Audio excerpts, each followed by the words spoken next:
ইতিহাসের সবচেয়ে বড় ভুল কি জানেন?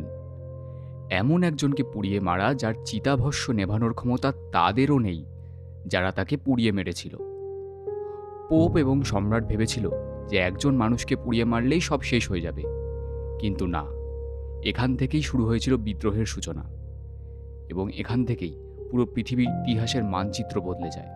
ক্যাথলিক চার্চের দুর্নীতি আর পাপ মুক্তির ব্যবসা বন্ধ করতে বোহেমিয়ায় গর্জে ওঠেন প্রাগ ইউনিভার্সিটির professor Jan Hus. Council of কনস্ট্যান্সে সম্রাট সিগিসমন্ডের দেওয়া সেফ কন্ডাক্টের প্রতিশ্রুতি ভেঙে 1415 সালের 6 জুলাই জ্যান্ত পুড়িয়ে মারা হয় ইয়ান হাসকে।